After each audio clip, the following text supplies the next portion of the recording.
हशमतुल्लाह शहीदी जो अफगानिस्तान के ओडीआई और टेस्ट के कैप्टन हैं, वो इस वक्त इंडिया के अंदर मौजूद थे कुछ टाइम पहले, और वहां पर इंडियन यूट्यूबर के साथ उनकी पॉडकास्ट हुई। यार बड़ी जबरदस्त पॉडकास्ट थी, उसमें बड़े जबरदस्त क्वेश्चन उनके साथ किए गए। अगर आपका ताल्लुक अफगानिस्तान से तो डेफिनेटली आपने वो देखी है। अगर मिस किए तो कुछ 2-3 क्वेश्चन है जो उसमें से बड़े इंपॉर्टेंट थे, वो मैं निकाल के लाया हूं। आपका पाकिस्तान से ताल्लुक हो या इंडिया से, तब भी आप सुनना चाहेंगे। बड़ी मजेदार बात थी। और इसमें क्योंकि अभी अफगानिस्तान की टीम कुछ टाइम पहले इंडिया के अंदर मौजूद थी न्यूजीलैंड के खिलाफ वाइट टेस्ट मैच खेलने के लिए नोएडा के अंदर, जो अनफॉर्चुनेटली 5 दिन बारिश की वजह से नहीं खेल हो सका। लेकिन उसके बाद एक पॉडकास्ट के अंदर उनका जो है वो शामिल हुए। इंडियन यूट्यूबर हैं जो मिश्रा जी, बड़े जबरदस्त एंकर भी हैं, यूट्यूबर भी हैं, बड़ी फैन फॉलोइंग है उनकी इस वक्त इंडिया के अंदर, इंडिया से बाहर भी है। तो उनके साथ पॉडकास्ट में मौजूद थे। वहां पर उनसे जो क्वेश्चन हुए वो बड़े मजेदार थे। पहला क्वेश्चन उनसे हुआ कवर ड्राइव के हवाले से। अब दुनिया में जहां पे भी कोई क्रिकेटर मौजूद है, अगर कवर ड्राइव का नाम है तो 2 नाम जरूर उनके जहन में आते हैं, विराट कोहली और बाबर आजम। यही $1 मिलियन क्वेश्चन उनसे भी किया गया कि विराट कोहली की कवर ड्राइव या बाबर आजम की कवर ड्राइव। तो उन्होंने बगैर किसी हेजिटेशन के कुछ सोचे, उन्होंने विराट कोहली का नाम लिया। One of the best cover drive है दुनिया के अंदर।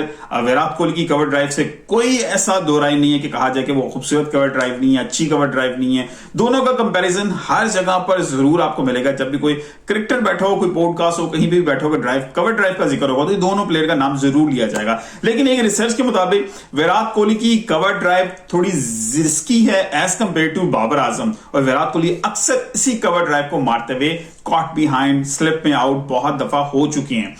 तो खैर ये खूबसूरती का ताल्लुक अलग है और इसका रिस्की होने का ताल्लुक अलग है। और उनकी बेस्ट ड्राइवर, और यहाँ पे उन्होंने बहुत रन्स भी किए हैं और बड़ा खूबसूरती से शॉट वो खेलते हैं। तो इसमें तो उन्होंने विराट कोहली को चूज किया ओवर बाबर आजम। अच्छा, अब दूसरा क्वेश्चन भी बड़ा जबरदस्त था, बड़ा मजेदार था। फिर उनसे क्वेश्चन किया गया, फिर $1 मिलियन क्वेश्चन था। इंडिया वर्सेस पाकिस्तान ही था, वो भी जसप्रीत बुमराह या शहनशाह अफरीदी बॉलिंग के हवाले से। अच्छा, यहां पर उन्होंने थोड़ा सा टाइम लिया, थोड़ा सोचा, क्योंकि उन दोनों को फेस कर चुके थे ओडी वर्ल्ड कप के अंदर जब हुआ था, वहां पर 2023 में इंडिया के अंदर जब दोनों को उन्होंने फेस किया। थोड़ा टाइम लिया, थोड़ा टाइम लेने के बाद बोले वो जसप्रीत बुमराह। फिर उसकी रीजन भी उन्होंने बताई, और मेरा ख्याल है बड़ी वैलिड रीजन बताई। जिस जो है हशमतुल्लाह शहीदी ने, उन्होंने कहा जसप्रीत बुमराह के पास वैरायटी बहुत है, और शहनशाह अफरीदी अभी की बात कीजिए तो उतने लीथल नहीं रहे जितने वो 2021-22 में थे।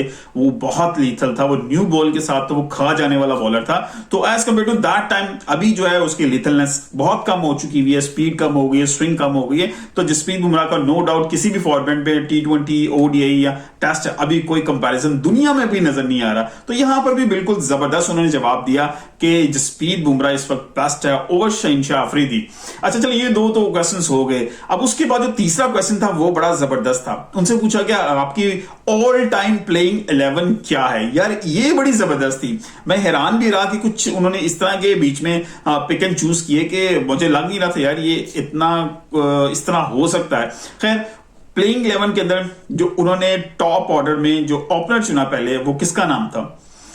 यार ग्रेट स्किल, बहुत जबरदस्त रिस्ट प्लेयर, पाकिस्तान के ओपनर सईद अनवर। उन्होंने पहले ही नाम पे सईद अनवर का नाम लिया, बहुत अमेजिंग प्लेयर। अच्छा, दूसरे नंबर पे अभी उन्होंने सोच रहे थे तो मिश्रा जी ने एकदम एक बॉल फेंक दी उनकी तरफ, इंडियन 3 बैट्समैनों के नाम ले दिए, सहवाग, सचिन या रोहित।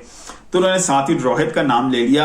हालांकि भी पूरी दुनिया के बैट्समैन मौजूद थे, गिलक्रिस्ट मौजूद थे, हेडन मौजूद थे, स्ट्रॉस मौजूद थे, मतलब बेयरस्टॉ मौजूद थे, मतलब there are number of players थे जो अभी ओपनिंग के ऊपर आ सकते हैं। लेकिन उन्होंने खुद 3 ऑप्शंस उनको दे दी, उन्होंने से एक पिक कर लिया और उन्होंने फिर 1 डाउन के ऊपर none of other than Virat Kohli का नाम लिया, सोचे बगैर समझे बगैर। यार ये तो बेस्ट ऑप्शन थी, इससे बेहतर ऑप्शन हो भी नहीं सकती ओडीआई के लिए, विराट कोहली का नाम लिया। अच्छा, चौथे नंबर पे उन्होंने संगाकारा का नाम लिया, विकेट कीपर बैट्समैन, लेकिन उनको एज अ विकेट कीपर नहीं रखा उन्होंने, एज ए बैट्समैन उन्होंने यहां पे चौथे नंबर पे रखा संगाकारा को। फिर 5वें नंबर पे उन्होंने रखा इंजमामुल हक को। यहां पर मिश्रा जी ने 2 ऑप्शन दी थी दोबारा उनको, युवराज सिंह या इंजमामुल हक, दोनों बहुत बड़े बैट्समैन। युवराज सिंह की बात कीजिए यार, वो भी बहुत अमेजिंग टैलेंट था। इंजमामुल हक की बात कीजिए तो यार वो तो ऑल टाइम ग्रेट बैट्समैन था। तो उन्होंने यहां पे इंजमामुल हक को रखा। अच्छा, ये तो हो गए 5। अब छठे नंबर की जबारी, ये तो उन्होंने रखा जयवर्धने को। जी हाँ, श्रीलंका के बैट्समैन जयवर्धने को छठे नंबर पे रखा। अब जब 7वें नंबर की बारी आई तो यहां पर सोच में पड़ गई कि विकेट कीपर को किसको विकेट कीपर रखा जाए। तो उन्होंने यहां पर राशिद लतीफ का नाम लिया, बड़े अमेजिंग लिया, मैं खुद हैरान था, राशिद लतीफ का नाम लिया। उनको विकेट कीपर के तौर पर उन्होंने रखा, बैट्समैन के तौर पर कंसिडर नहीं किया। यहीं पर मिश्रा जी ने उनसे पूछा जी आप MS धोनी की जगह पर जो है राशिद लतीफ को रखेंगे ओडीआई के अंदर? उन्होंने कहा yes, I will go with Rashid Latif. चलें, ये तो 7वें नंबर पे हो गए। अब 8वें नंबर की बारी है। उन्होंने कहा जी एक मैं ऑलराउंडर यहाँ पे रखूंगा, और उसका उन्होंने नाम लिया इंग्लैंड के ऑलराउंडर। बेन स्टॉक की बात नहीं कर रहा। जी हाँ, आप गेस कीजिए कि इंग्लैंड का कौन सा बेहतरीन ऑलराउंडर गुजरा है? फ्लिंटॉफ। जी हाँ, एंड्रयू फ्लिंटॉफ का उन्होंने नाम लिया 8वें नंबर पे। अब 9वें नंबर पे उन्होंने राशिद खान को रखा as a spinner, leg spinner, बिल्कुल डिजर्व करते हैं, बहुत अमेजिंग टैलेंट है। फिर उसके बाद 2 ऑप्शंस बचती थी फास्ट बॉलर्स के हवाले से, 2, तो उन्होंने एक का नाम लिया बुमराह का और दूसरा नाम लिया पाकिस्तानी फास्ट बॉलर पेस वकार यूनुस का। जी हाँ, उन्होंने कहा मैं बचपन से बहुत ज्यादा उनको लाइक करता आया हूं, वकार यूनुस को मैं बहुत एडमायर करता हूं अपने बचपन से, तो उन्होंने वकार यूनुस का नाम लिया। ये उनकी प्लेइंग 11 थी।